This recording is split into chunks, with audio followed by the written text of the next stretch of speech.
एक मंथ के अंदर पूरा सिलेबस कर लिया था मैंने। जी। और बाकी जो भी टाइम था उसमें अगर कंसेप्ट समझ में ना भी आया हो तो भी हम्म। Questions practice. हम डॉक्टर गजन पुरोहित और आज हमारे साथ है खुशी सैनी जिन्होंने CSIR NET JRF exam crack किया विथ 112 रैंक। आप अलवर की रहने वाली हैं और ये आपका थर्ड अटेम्प्ट था। आपके जनरल एप्टीट्यूड में 22 मार्क्स आए हैं।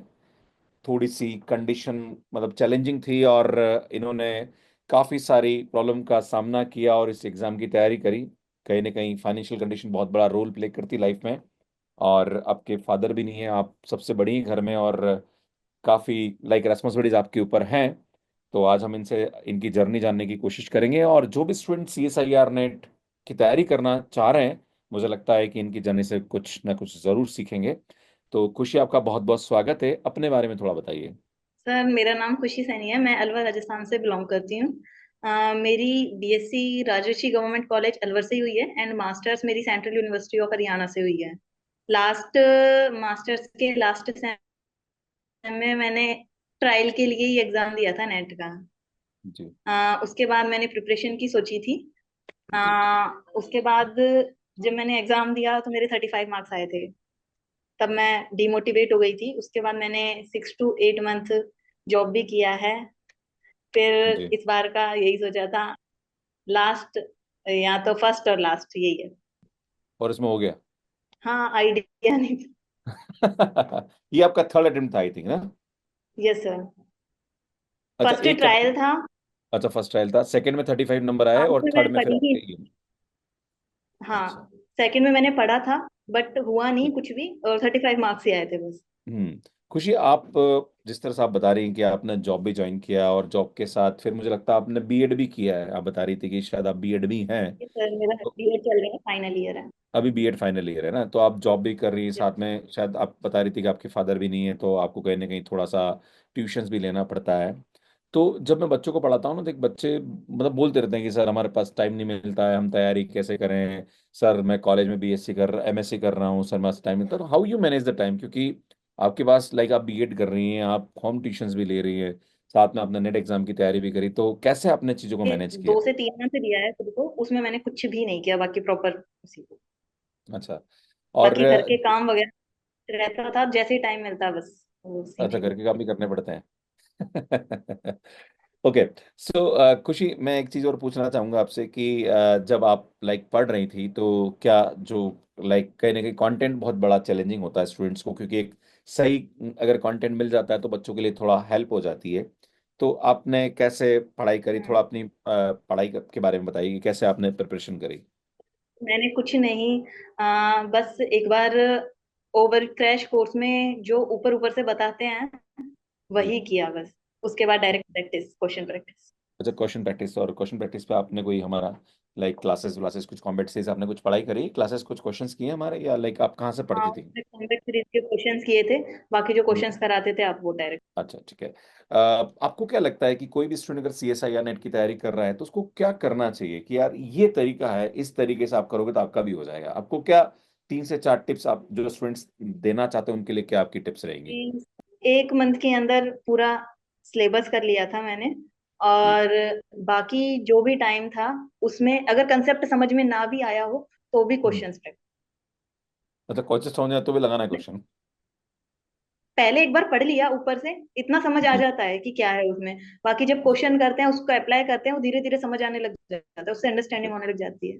तो बेटा मेरी वाली बात कर रही तू, मैं तो ऐसे ही पढ़ाता हूँ। मतलब मेरा तो नहीं है कि बच्चों को क्वेश्चन इतना कराओ कि कंसेप्ट अपने आप क्लियर हो जाए। राइट। हाँ। तो मेरा पढ़ाने का तरीका ऑलमोस्ट यही होता है। मैं क्लास के अंदर वैसे थ्योरी डिलीवर करता हूँ, कंसेप्ट समझाता हूँ, पर मेरा फोकस क्वेश्चन प्रैक्टिस पे ज़्यादा रहता है कि अगर आप क्वेश्चन ज़्यादा यस प्रैक्टिस सर। करोगे तो कंसेप्ट रिवाइज भी हो जाएंगे। और कोई आपके और कोई टिप्स आप देना चाहती हैं स्टूडेंट्स को। बाकी सर, जनरल एप्टीट्यूड था, वो मेरा नॉर्मल है, ठीक ठाक है, ना अच्छा ना बेकार, मीडियम। जी। हाँ, पर 22 और मार्क्स लेके बाकी अच्छे मार्क्स है बेटा आपके। मैं यही कहूंगी कि एमएसक्यूज है, उन पर अच्छी पकड़ बनाए। एमएसक्यूज पर MSQ। पकड़ बनाते हैं तो एमसीक्यू भी ऑलरेडी सही हो जाते हैं अपने आप, बी पार्ट भी सही हो जाएगा अगर सी के ऊपर फोकस करेंगे। अच्छा, खुशी जी, मैं आपसे एक प्रश्न और पूछना चाहूंगा कि लाइक जब आप आई थिंक मुझे लगता है आपने CUT PG के थ्रू आप हरियाणा गई थी, right. Central yes university sir. से आपने एमएससी करी, सीईटी के थ्रू करते हैं, नॉर्मली यस करते सर। हैं। तो यस आप सर। जब वहाँ पे पढ़ाई कर रही थी, तो आप नॉर्मली क्या होता है कि जो पढ़ाने का तरीका अलग अलग होता है, क्योंकि सेंट्रल यूनिवर्सिटी में या कोई भी यूनिवर्सिटी में डिस्क्रिप्टिव पढ़ाया जाता है, थ्योरम्स के प्रूफ बताए जाते हैं, पर कहीं ना कहीं जो सीएसआईआर नेट एग्जाम की डिमांड थोड़ी अलग होती है। तो जब आपने शुरू शुरू में सीएसआईआर नेट एग्जाम पहली बार दिया, फिर दूसरी बार दिया, ये आपका थर्ड अटेम्प्ट था, तो बच्चा डीमोटिवेट हो जाता है, यार मेरा तो सिलेक्शन नहीं हो रहा, आजकल का बच्चा पहले अटेम्प्ट में रिजल्ट चाहिए उसको। तो आपको भी ऐसा फील हुआ होगा, यस तो सर। आपने कैसे उसको ओवरकम किया, और तो सर मैं क्या आपका। बिल्कुल सेकंड अटेम्प्ट के बाद में डिमोटिवेट हो गई थी। जी। जी। बिल्कुल मैंने सब कुछ छोड़ दिया था, मैं जॉब भी करने लग गई थी।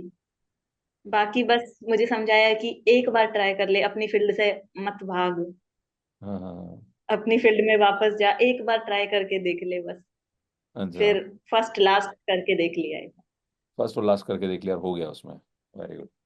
तो खुशी, जैसे कि जनरल एप्टीट्यूड पे भी हमने काफी सारा कंटेंट हमारे यूट्यूब पे डाल रखा है, और मुझे लगता है आपने सेंट्रल यूनिवर्सिटी में एमएससी करी हुई, तो हमारा यूट्यूब कहीं ना कहीं आपने रेफर किया होगा। तो क्या आपको लगता है कि वहां से भी कुछ कंटेंट ऐसा है जो कि बच्चा रेफर करके हेल्प तो ले ही सकता है एटलीस्ट? सर आपने भी कुछ मैं चीजें। एक्चुअली मैंने आपका जो सब्सक्रिप्शन था वो बाद में लिया है, मैं पहले ऑलरेडी यूट्यूब से पढ़ चुकी थी। अच्छा, आप मेरे यूट्यूब से फॉलो करते हो, मुझे लगता है कि आपके सेंट्रल यूनिवर्सिटी जहाँ से आप एमएससी करें वहाँ बच्चे रेफर करते होंगे हमारा चैनल। Yes sir. अच्छा। तो वहां से आपका काफी सारा कंटेंट आपने कवर कर लिया था, राइट? तो आपके बेसिक्स तो एक तरह से क्लियर हो चुके थे, बस आपको थोड़े से क्वेश्चंस लगाने थे और बस थोड़ी क्रैक थ्योरी कॉपी पढ़नी मुझे रिवाइज करना था इसीलिए। थी। हाँ बोलिए, बाकी बाकी में। मैं आपके यूट्यूब चैनल से ही ज्यादा पढ़ी हूँ। अच्छा। खुशी जी, मैं बच्चों को बार बार बोलता हूँ कि यार तुम्हें रिवाइज करना चाहिए, रिकॉलिंग करना चाहिए, right, which is very important, है ना? बच्चा नया नया पढ़ता रहता है पर पुराना भूलता जाता है। तो क्या आप रिवाइज करती थी? आपने कोई शॉर्ट नोट्स बनाए? सर मैंने शॉर्ट नोट्स एक बार ही बनाए थे, बाकी मैं अगर मैं अपना बताऊं तो मैं शॉर्ट नोट्स देख के रिवाइज नहीं करती थी। मैं हम्म। क्वेश्चन प्रैक्टिस करती थी, जो वो अपने आप ही रिवाइज हो जाते थे सारा। मतलब और मतलब क्वेश्चंस इस तरह नहीं कि सारा एक साथ, कि किसी भी सब्जेक्ट के क्वेश्चन आ जाए करने हैं, अच्छा, मतलब कुछ भी आप बट ट्राई चाहे वो करना है, कॉम्प्लेक्स दिमाग हो, लगाओ। रियल हो, लीनियर हो, ओडी हो, पीडी हो, कुछ भी हो, एक साथ क्वेश्चंस लगाने हैं। तो हम्म। वो सारा एक साथ रिकॉल होता रहता है।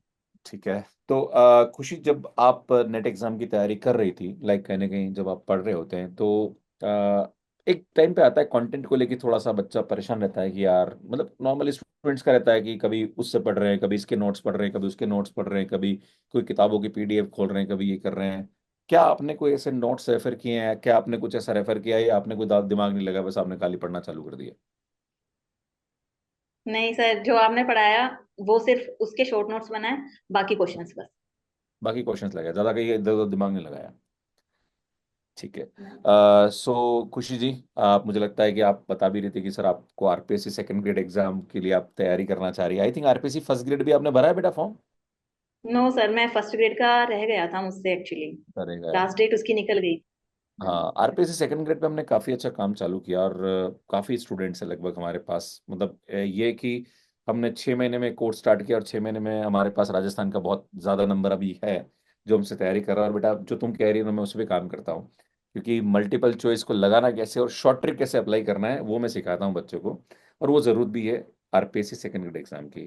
तो ठीक है, आप मेरी टीम से बात कर लीजिएगा, वो मैं करवा दूंगा। दूसरा, मैं आपसे खुशी जी एक लास्ट प्रश्न ये पूछना चाहता हूँ कि आप एक फीमेल कैंडिडेट हैं, आप आई थिंक हिंदी मीडियम से भी आती हैं, क्योंकि आपका मुझे लगता है एमएससी आपने शायद मुझे लगता है यस इंग्लिश सर। मीडियम में किया है। बाकी आपका एक यस सर, बैकग्राउंड मुझे कहने की। मास्टर्स में बहुत प्रॉब्लम आई थी पहले स्टार्टिंग में। ठीक है। वहां जब टीचर्स पढ़ाते थे तो फर्स्ट सेम में मुझे कुछ समझ नहीं आता था। तो कैसे फिर आपने थोड़ा ओवरकम किया? टाइम दिया। अच्छा, टाइम सर दिया। बोलते थे, फिर थोड़ा सा खुद को टाइम दिया, अंडरस्टैंडिंग धीरे धीरे होने लग जाती है, फिर दिक्कत नहीं आई बाद में। अच्छा अब अच्छा अच्छा। ये है सिचुएशन कि इंग्लिश में अच्छा लगता है, हिंदी में इतना अच्छा नहीं लगता। हिंदी में समझ में नहीं आता, मैं को एक्चुअली मैं पढ़ाता हूँ ना, हाँ। राजस्थान के अंदर आरपीएससी इंग्लिश मीडियम पढ़ाने वाला मैं ही हूँ। आपको कहीं इंग्लिश मीडियम में कोर्स नहीं मिलेगा, जो कि मतलब हमारे हिंदी और इंग्लिश में हाँ पढ़ाते हैं हम मैं, लोग। यस सर, मैंने वो बीएससी की थी तो हिंदी जी। मीडियम तक थी। अब जैसे ही मैं मास्टर्स में गई, वहाँ इंग्लिश मीडियम में पढ़ाते हैं, अब समझ नहीं आता है इसका मीन क्या होता है। वो धीरे धीरे फिर अंडरस्टैंडिंग हुई, अब इंग्लिश में ठीक लगता है। जी जी जी जी जी। तो मेरा आपसे ये प्रश्न था खुशी, कि आप एक फीमेल कैंडिडेट है, आपकी रेस्पॉन्सिबिलिटीज बहुत ज़्यादा है, क्योंकि मुझे लगता है आप घर का काम भी करती हैं, आपके फादर भी लाइक नहीं है, तो आपको पूरी यस सर। फाइनेंशियल कंडीशन भी आपको देखनी होती है, प्लस आपने हिंदी मीडियम से अपने आप को इंग्लिश मीडियम में फिट किया। तो ये जो आपकी जर्नी है कहीं ना कहीं इंस्पायरिंग, बच्चों के लिए बड़ी इंस्पायरिंग जर्नी है कि यार आपने इतनी मेहनत करके अपने आप की जगह बनाई है। तो जो फीमेल स्टूडेंट्स हैं, फीमेल कैंडिडेट्स हैं, और खास करके बहुत सारी ऐसी इंटेलिजेंट लड़कियां हैं जिनको मैंने देखा है कि एमएससी में टॉपर रहती है वो, पर मजबूरी की वजह से, कैसे कहीं ना कहीं फैमिली कंडीशन की वजह से वो बच्ची नेट की तैयारी नहीं कर पाती और घर पे फिर कहीं ना कहीं वो लग यस जाती सर। है। तो ऐसी फीमेल कैंडिडेट के लिए आपका क्या मैसेज है कि वो भी कर सकती है जो आप कर सर मैं सकती यही कहूंगी, हैं अगर आपने बाई किया? चांस अगर नहीं भी है ना फाइनेंशियल कंडीशन, तो हम्म, भी यूट्यूब पर इतने सोर्सेज हैं। आ, जी। आपने भी इतना सब कुछ कंटेंट दिया हुआ है कि यूट्यूब से भी पढ़ा जा सकता है हाँ, और मुझे लगता है सिलेक्शन भी आप ले जिस तरह सकते से, जिस तरह से आप मुझे बोल रहे हैं कि सर आपका मैंने क्रैश कोर्स लिया, आपकी कॉम्बैट सीरीज मैंने ली, बाकी तो मैंने हैं। यूट्यूब सिर्फ से ही मैंने रेफर किया है। इसीलिए कि मुझे रिवाइज हो सके और कॉम्बैट सीरीज की वजह से। तो यार खुशी, बहुत अच्छा लगा आपसे बात करके, और मुझे लगता है कि आप बहुत जल्दी बड़ा अचीवमेंट हासिल करेंगे, ऐसी मैं कामना करता हूँ। और आपके फादर को गर्व होगा आप पे, मुझे लगता है कि वो कहीं ना कहीं उनकी दुआएं आपके लिए काम आई, और माता जी का भी आप कहीं ना कहीं ध्यान रख रही है, अपने छोटे भाइयों बहनों का भी आप ध्यान रख रही हैं, बहुत बड़ी रिस्पॉन्सिबिलिटी आप निभा रही हैं। मैं चाहता हूँ कि भगवान का आशीर्वाद इसी प्रकार बना रहे और आप जीवन में सफल हो, ऐसे मैं कामना करता हूँ। आप लास्ट में कोई क्लोजिंग मैसेज बच्चों को देना चाहती हैं, जो स्टूडेंट्स तैयारी करना चाहते हैं, उनके लिए कोई मैसेज आपका सर लास्ट में? मैं यही बोलना चाहूंगी कि डिमोटिवेट बहुत होते हैं, बहुत ज्यादा, मैं भी बहुत हुई थी। जी। बाकी इतना ही है कि करते जाते हैं, करते जाते हैं, अपने आप रिजल्ट मिल जाता है। मैंने ही नहीं सोचा था कि मेरी रैंक बनी। Right, right. मेरा ये भी नहीं था कि बस मैं इतना सोचती थी कि कोई हाँ, बात नहीं, मैं नेट तक पहुंच तो जाऊं गलती से। जी जी जी जी, नहीं नहीं, गलती से बाकी नहीं। देख लेंगे, नेक्स्ट अटेम्प्ट में देख लूंगी अगर होगा जो। वेरी गुड, नहीं बहुत अच्छी बात है, और ये होना चाहिए, जज्बा बच्चों में होना जरूरी है, जो कि आजकल मिसिंग होता है। हर बच्चा पहले दूसरे अटेम्प्ट के बाद फर्स्ट अटेम्प्ट होकर छोड़ देता है। मुझे लगता है कि ये एग्जाम ऐसा है जो कि डिमांड थोड़ी डिफरेंट है, थोड़ा टाइम लगता है, बट अगर आप मेहनत करते हो तो सफलता जरूर मिलती है। जी। यस चलो सर। खुशी थी, बहुत अच्छा लगा आपसे बात करके, थैंक यू बेटा, and God bless you. And आपको जो भी हेल्प चाहिए थैंक यू। मैं हमेशा आपके साथ हूँ।